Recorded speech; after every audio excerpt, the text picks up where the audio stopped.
Hi citizens, this is Jim with JP Reacts. We come to see a former candidate teach you how to think like a politician.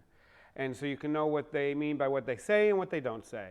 So today we're going to talk about H.R. 1, which is the For the People Act, which is a new voting rights act that was passed recently by the House. So if you're interested in learning more about that, stay tuned after this.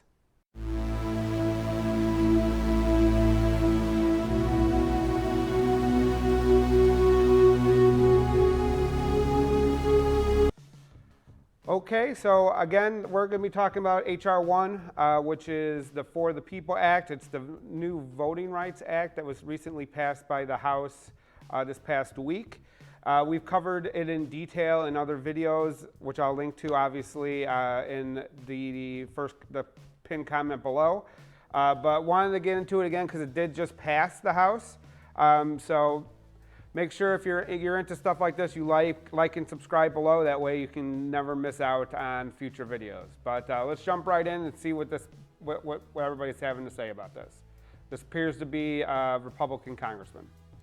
This is a bill as if written and held by the devil himself. Republican senator. It's really wrong. So that's Republican Senator Lee. Sorry about that. Basically, he's noticed that he said expanding voting access was rotten. The basic premise of this bill is to make voting easier and more secure. Obviously, there's a lot of details that go into it, but basically, the Democrats have passed this bill to make it easier to get registered, make it easier to vote, and basically put just national standards. Because right now, each state has its own rules in place, and each state sets its own rules on voting. So this is going to be put some federal minimums in place to make sure that voting is easy and accessible and available to everybody. We know that our democracy works best when everyone can participate fully. But we also know that voter suppression is alive and well. Old battles have become new again. Okay, so what she's talking about, there's a lot of states that have been passing, especially since the last 2020 election, there have been hundreds of new bills passed to restrict voting in states and make it harder for people to register to vote, make it harder for people to actually vote, limiting the days voting is available, limiting mail-in ballots, limiting registration requirements, making it more stringent IDs, all in an effort to restrict people's right to vote. Basically, this is voter repression and suspension, or oppression, one of those words. And basically, this is directed usually far more frequently at people of color, but it also is primarily set by Republicans in Republican-led states to try to minimize the Democratic vote. Whereas I believe, and I think most people should believe, that the easier it is for people to vote, the better, because we want as many people showing their opinion as possible in elections. That's how we get a more fair and more representative election and more people invested in the outcome. So I think just as a general democracy standpoint, limiting voting options is not the way to go. So as you can see where I paused this one, it starts with automatic voter registration, which means that once you become eligible to vote, you are automatically registered. Registration is a key detriment to people. If you make it harder for people to register, you make it harder for them to vote. They're less likely to vote at all. So that's why that was the first part of this plan. A lot of states already have automatic voter registration, but this would make it nationwide.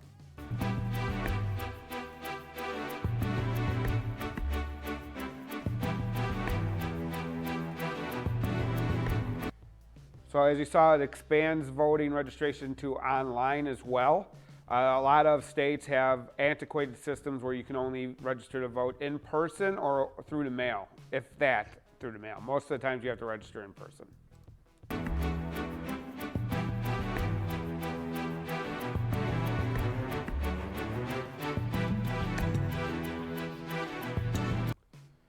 So that, as you saw, it's I know there's not a lot of they're not talking in this video a lot. This is more reading their video.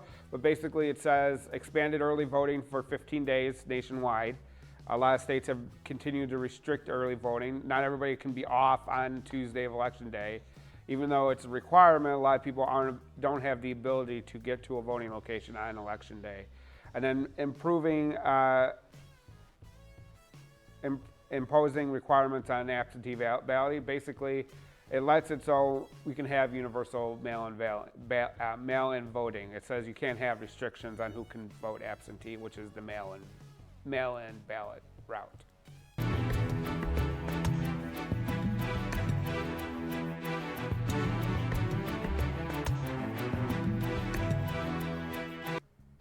So in conjunction with that, having the local election authority has to provide the postage for those mail-in ballots if it's the way the voter wants to go. And then this arbitrary voter purges is occasionally you see in the news hundreds of thousands of voters were purged from election rolls. Sometimes it's legitimate. They need to be kept up to date. But a lot of times there are underhanded tactics that certain politicians use to try to get the people that they don't think will be voting for them off the election rolls so they can't vote on Election Day.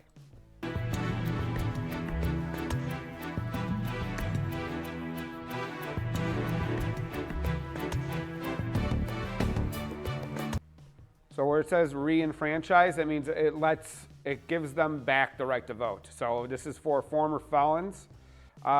Basically, they've served their time, they've been to jail, all that good stuff, they're past that. So they should be given the right to vote. Once you've served your debt to society, so to speak, you should be granted all your rights back, especially your right to vote, because it's still going to affect you. And the more you can integrate former felons back into society, the less likely they are to offend again. So by keeping them separate, you're basically ensuring that they're going to have offend again and become repeat felony offenders.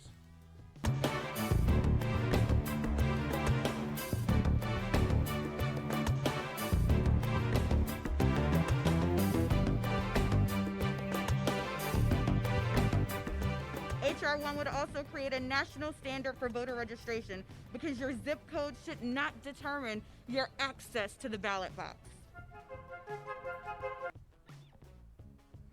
So that's kind of where all these lead to, is making it easier for people to vote. A lot of times politicians are trying to get the voters they want as opposed to the voters picking the politicians. So that's kind of where this is going for. And the whole goal is to make the elections transparent, fair, and secure. That's what this whole thing is about, and making sure that everybody is playing on an even playing field when it comes to voting in elections.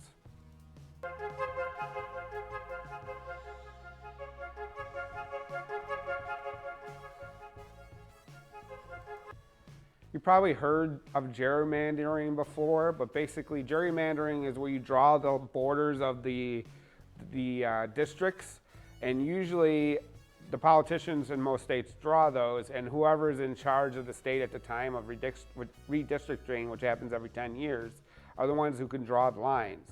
And they're able to draw the lines to make it more advantageous for them. For example, there's one of the states is like Pennsylvania or Ohio, which are really close to 50-50 states.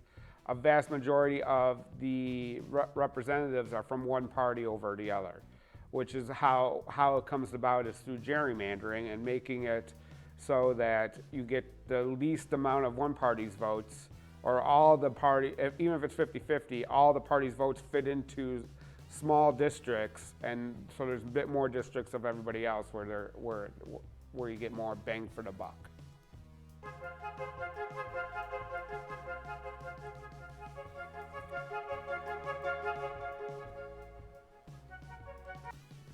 Now, super PACs came about after Citizens United, which said that they couldn't limit election donations from corporations. So by making it more, but they can be very secretive, so you never know where the money's coming from.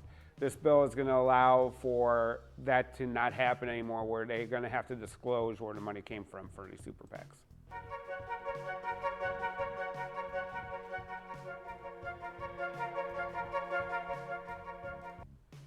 So this is an election thing that came up during President Trump's both elections, but also came up with Senator Romney's attempt to win the election back in 2012 against President Obama. It's basically requiring that candidates need to provide 10 years of tax returns, so that way the voters can see that they don't have any conflicts of interest. Or if they do, the voters know about it ahead of time and they can take that into account when they make their voting decisions. You know, Steve, I think I disagree with every single word in H.R. 1.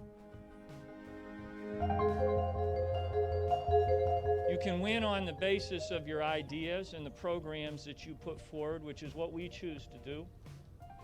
Or you can try to win by suppressing the vote, drawing unfair districts across the country, and using big money to spread disinformation.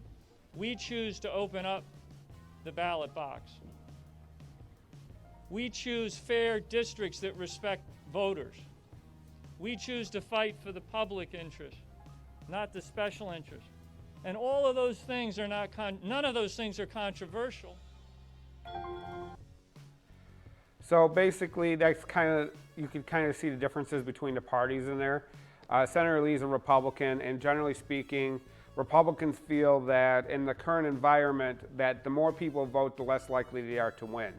So, and Democrats feel the more people vote, the more likely they are to win, just based on the current trends.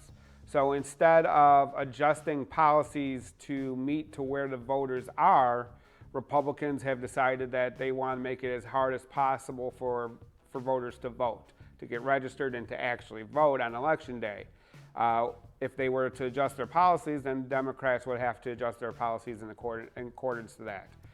So right now, it's instead of being a battle of ideas between the party, it's become a battle of who can get the actual voters to the polls, right? It shouldn't be that. It should be about the ideas, not necessarily who can get the voters to actually be qualified to vote, because there shouldn't be so many obstacles in the way to voting. As you can see from what's on the screen right there, basically it passed the House and pretty much all the Republicans voted against it in the House. So just like the COVID bill, where no Republicans voted for it in either House, you got to make sure that if this is something you're in favor for, making voting easier and more transparent and secure, that if this passes and gets signed into law, you don't let the same people that voted against it take credit for it. That's kind of what they're trying to do right now with the COVID relief bill. All Republicans voted against it, but now that it's passing into law, they're trying to take credit for doing something to make it happen when they didn't do anything to make it happen.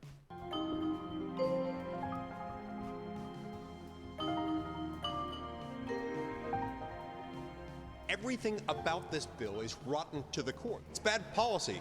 As much as anything else, it's wildly unconstitutional.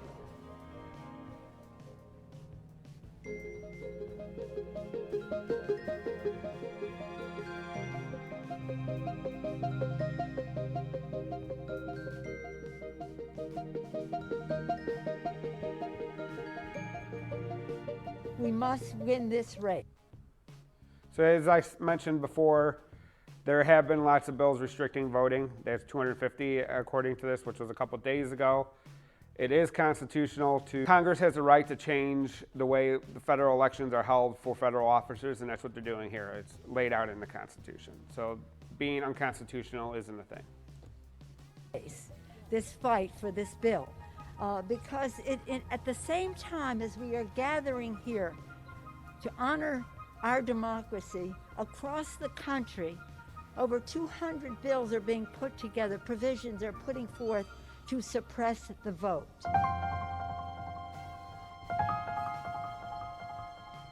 This is a landmark piece of legislation that is urgently needed to protect the right to vote and the integrity of our elections and to repair and strengthen our democracy. I hope the Senate does its work so I can sign it into law. As you can see from the end of this video, that pretty much every Democrat supports this legislation, including the president, and almost every Republican is against it. And in the states, they're actively working to make voting harder for people to vote, to register, to get to the polls, to make sure it's secure. And as just a general principle of democracy, that's just wrong. You should be able to win on your ideas, not if you are able to get your voters to the polls, because it's more likely that they have the necessary documents just by who they are as voters. So hopefully you got a little bit more information about this and you got some value out of this. So please like this video below if you did. And in the comments, tell me what you like most about HR 1. What do you think is going to make the biggest impact in making voting easier, more secure, and more transparent? But until I see you around the internet, you have a great night. Bye.